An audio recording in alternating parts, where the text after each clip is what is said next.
As above, so below. As for the middle, well, who knows? Welcome to Night Vale.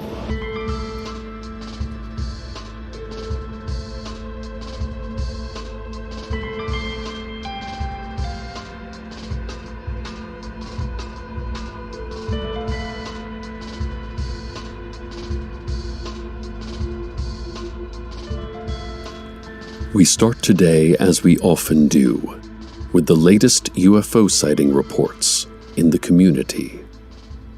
Friday, 5:20 a.m. The staff of the Desert Springs Tuberculosis Research Center and Meditation Retreat reported a luminous object out over the neighborhood across the highway. The object resembled a straw hat and had an apparent speed of 150 miles per hour and an apparent altitude of 2,000 feet. The staff recalled that the object illuminated the ground brightly, as they could see Leah Shapiro at the window of her house, receiving a phone call and then collapsing to her living room floor with a hand over her mouth. This was perfectly visible, despite the sun not having yet risen. Friday, 5:28 a.m. Leanne Hart, editor of the Night Vale Daily Journal, was preparing for a day of hard-hitting journalism. She does this using a dummy that she has set up in the backyard and labeled with a sign saying, "Pivot to video." She was just about to launch into her usual routine of hacking at this dummy for 2.5 hours with a pair of hatchets made from pure silver, while screaming in fury, when she was stopped by a sight in the sky. An object the size and shape of a bus, and also having all other characteristics of a bus, was soaring over her. It flew at an apparent altitude of 500 feet, making no sound at all, and Leanne tracked it for several minutes before losing sight of it. She said that she reacted like anyone would, by flinging a hatchet at it and shouting, "You're not welcome here." Friday, 5:34 a.m. My niece Janice was up early because it was finally time to take the pre-SAT, and she didn't want to feel hurried. She had been with herself long enough to know that feeling hurried kills any sense of momentum or order for the rest of the day, and makes her feel like she's trying and failing to catch up with herself. Better to force herself out of bed into the cold of a winter desert morning than to feel behind herself later on. She had gone out into the front yard to get a bit of fresh air and had waved to Leah Shapiro, who was rushing out of her house and did not seem to notice the greeting, when Janice saw the craft. A red, ellipsoidal object rose from behind the line of houses. At first, Janice thought it might just be a particularly quick sunrise, but soon realized the object was only the size of a small table and was right above her. Remembering what Tamika had taught her during teen militia camp, Janice grabbed a heavy stone from the yard, but the object was already withdrawing. Janice yelled to ask if Leah had seen it too, but Leah was driving away. So Janice went back inside and made herself a smoothie. She feels she did pretty good on the pre-SAT. Friday, 5:41 a.m. Dana Cardinal, no longer mayor, who carries with her what she has done, but now also carries the possibility of what she could do next, was driving around the city. She does this sometimes, an aimless circle of a town that once had been her responsibility, but now is not, and never will be again. The town without a mayor. This is a problem, but it is not her problem. She had just been passed by Leah Shapiro, who was going some 20 miles over the speed limit, when Dana spotted 3 sparkling objects in an equilateral formation, approximately 20 feet from each other at an apparent altitude of 100 feet. She shrugged and turned back to her aimless driving. This was no longer her problem. Friday, 5:53 a.m. Sarah Sultan, who is the president of the Night Vale Community College and also a smooth, fist-sized river rock, was driving to work. She had to get in early because of an all-department meeting to address the lingering effects of the rabbit infestation the college suffered 5 years ago. And she was still fuming from yesterday when the DMV had threatened to take away her license on the ground that no one understood how a smooth, fist-sized river rock was even capable of operating a car. She had to take the driving test all over again, and while she got a perfect score and retained her license, that had been time robbed from her that she would never get back. Leah Shapiro, ahead of her in the lane, slowed down to turn into the Night Vale Community Hospital parking lot, and Sarah swerved around her, unwilling to wait for the turn to complete. As she did that, she saw a spherical body in the sky at an elevation of about 1,000 feet. It was a dozen centimeters across in apparent size and whirled around in a small circle of 30 feet in apparent diameter, before rising up into the clouds. Friday, 8:09 a.m. Nilanjana Sikdar stood just outside of the hospital. She was there for a minor procedure, but it didn't feel minor to her. She didn't like hospitals, didn't like the implications of what might happen there, didn't like the doctors that appear and disappear randomly from room to room, and didn't like thinking about all that can misfire and misalign in her own body. She sighed, looked up at the building, and saw through the window Leah Shapiro, with tears rolling down her face. She was holding the hand of someone in a hospital bed, and she was telling the patient a story, it seemed. Perhaps reminiscing about some shared event from much earlier in both of their lives. More importantly, Nilanjana saw 2 flying objects in the reflection of the glass. She turned to see them fly west by north to north by east, radiant blue in the center and red around the edges.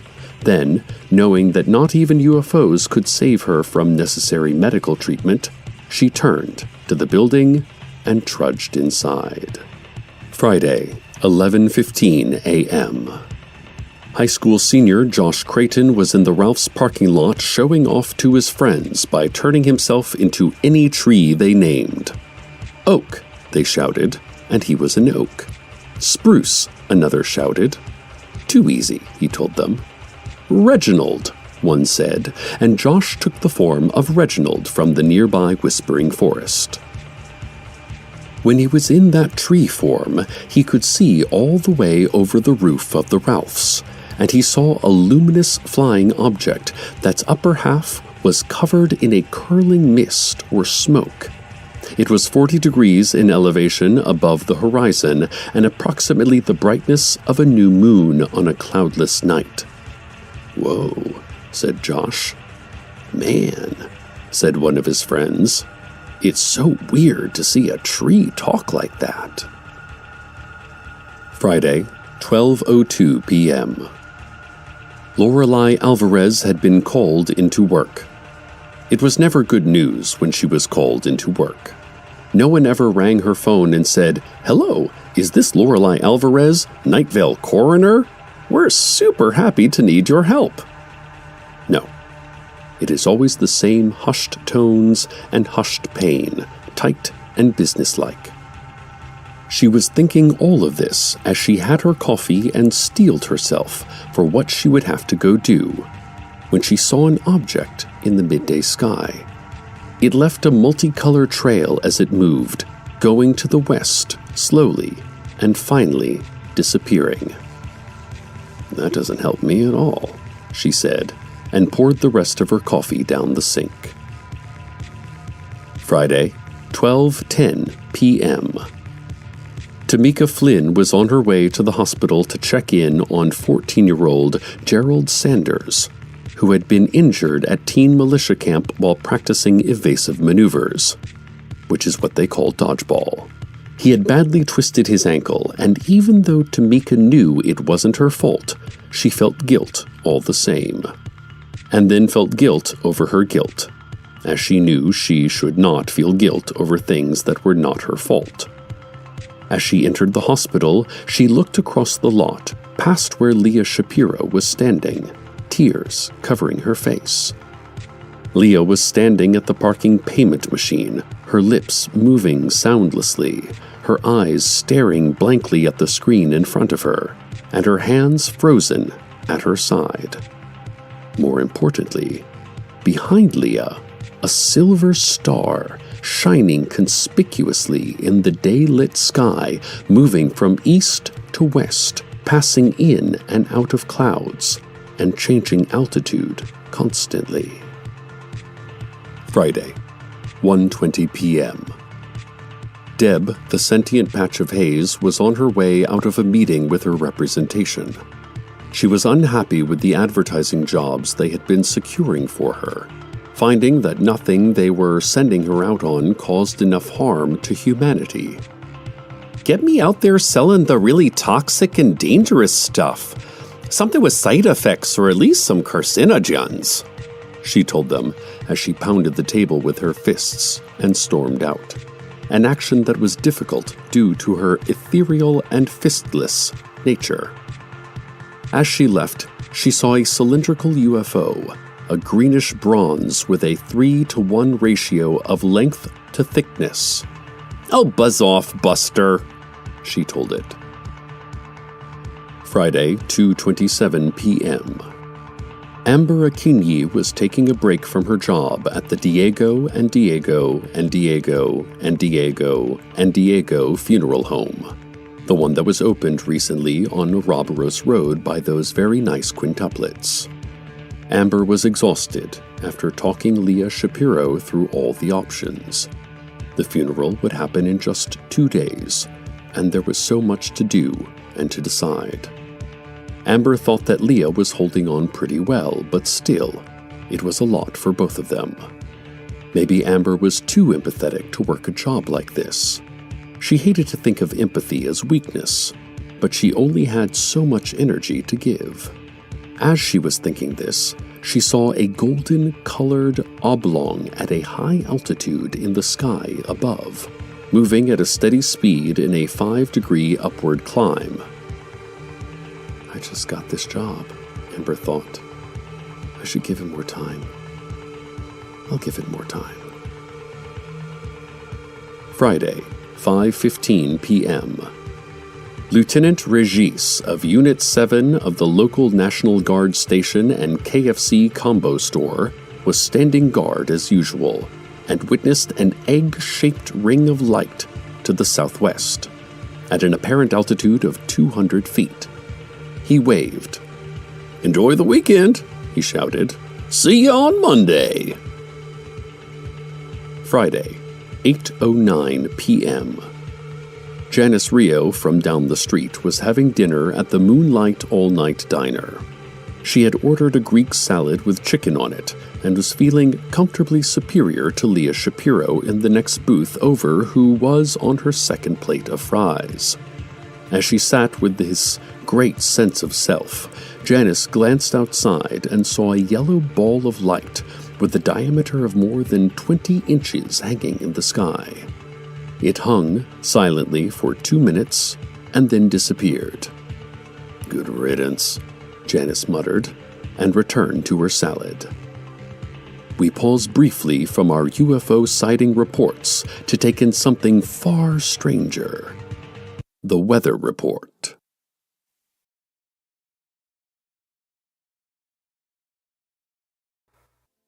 Saturday, 12:01 a.m. Leah Shapiro parked in front of her house, but she didn't find the will to go in. What was there for her but the echo of a daily routine that would see no more days? So instead she drove out to the scrublands. It was chilly, but that felt good to her. It felt like she had been uncomfortably warm for a long while, and this was the first time that the temperature had been right. The chaparral bit at her ankles, She didn't have the right shoes for this kind of walk, but here she was, walking. The night was completely clear. The moon was a careful situation. As she walked, Leah tried her best to sort through her feelings. It was obvious to her which feelings she should have in this moment. Mourning, a wild grief, a sadness that would never be cured by however many decades of slow forgetting she had left. This was what others had assumed she was feeling, and so those were the emotions they managed. This must be quite difficult, the doctor had said professionally. I'm so sorry for your loss. I'm sure you loved her very much, the woman at the funeral home had said empathetically. Oh my God, you poor thing, you must be bereft, said Laura at the Moonlight All-Night Diner with a deep sincerity. And then she had taken Leah's order of as many French fries as can fit on a plate. Laura had brought 2 plates. But the truth is that Leah did not feel mourning, grief, or sadness. She supposed that those feelings would not come. She hoped they did, because she didn't know what it would mean for herself if they did not. However, emotions are not domestic creatures that can be summoned with a whistle. They are wild, and they move as they please. So, try as she might to access her sadness, Leah couldn't. What she could find, to her horror and shame, was relief. She felt so relieved, and she felt free. She felt absolutely free and completely relieved, and she felt that she must be the worst person in the world for feeling those things. What is wrong with me? She said, and nothing that heard her answered except a lone coyote who started and fled to a warm groove in the earth where he felt safe from predators. There was nothing wrong with Leah. She was free, and she felt relieved. Later she would feel sadness. Sadness that's vast shape would hardly be conveyed by such a simple word, but not now. Now, she walked until she couldn't see her car, until the lights of Night Vale disappeared behind a hill, until it seemed possible that no other person lived on the earth. As she stood there, a silver craft descended from the sky. It rotated above her, brilliant, multicolored lights coming from windows on all sides. She watched it hover, and then watched as it rose back up into the sky until it was indistinguishable from all the other wandering stars. Huh, she said, and began the long walk back to her car. This has been UFO Sighting Reports. Good night, Night Vale. Good night.